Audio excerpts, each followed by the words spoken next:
গল্পের নাম সাহাবী হজরত খাব্বাব ইবনে আরাত। আগুনের ভেতর ইমানের আলো। প্রথম পরিচয় ও দাসত্ব। খাব্বাব ইবনে আরাত ইসলামের সূচনালগ্নের একজন সাহাবী। তিনি ছিলেন লোহারের কাজ জানা এক সাধারণ মানুষ, এবং আরবের এক মহিলা তাকে দাস হিসেবে কিনে নেন। সেই নারী ছিলেন এক কাফির, যার মন ছিল ইসলামের বিরুদ্ধে বিষে ভরা। খাব্বাব প্রথম দিকে গোপনে ইসলাম গ্রহণ করেন। যখন তিনি কালেমা পড়ে মুসলমান হন, তখন তার জীবনে নেমে আসে ভয়ঙ্কর এক অধ্যায়। অমানবিক নির্যাতন শুরু। তার মালিক যখন বুঝতে পারলেন যে খাব্বাব ইসলাম গ্রহণ করেছেন, তখন তিনি শুরু করলেন অমানবিক নির্যাতন। তাকে গরম লোহায় চেপে ধরা হতো, পিঠে জ্বলন্ত কয়লার ছাই ঢালা হতো। এমনকি তার শরীরকে গরম পাথরের ওপর শুইয়ে দেওয়া হতো।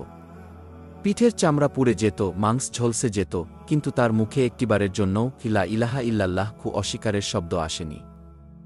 ধৈর্যের সীমা ছুঁয়ে যাওয়ার মুহূর্ত। একদিন তিনি ধৈর্যের সীমা পার করে ফেলেন।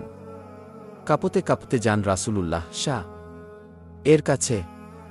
তখন রাসূল কাবার ছায়ায় বসা ছিলেন। খাব্বাব বললেন, হে আল্লাহর রাসূল, আপনি কি আমাদের জন্য দোয়া করবেন না? আপনি কি আল্লাহর কাছে সাহায্য চাইবেন না?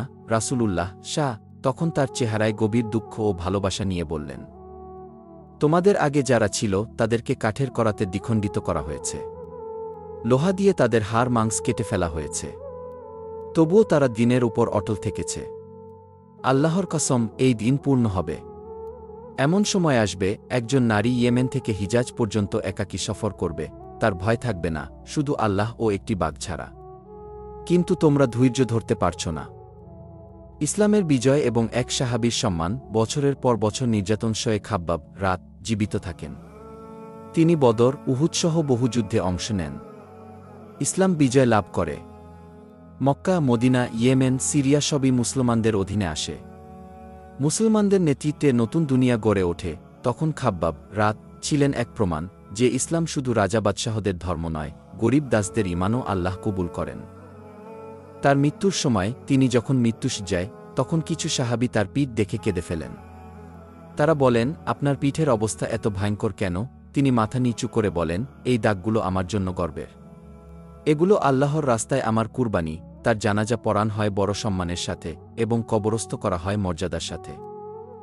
গল্প থেকে শিক্ষা: ঈমান ধরে রাখার জন্য ধৈর্য রাখা শুধু ভালো গুণ না, বরং জান্নাতের চাবি।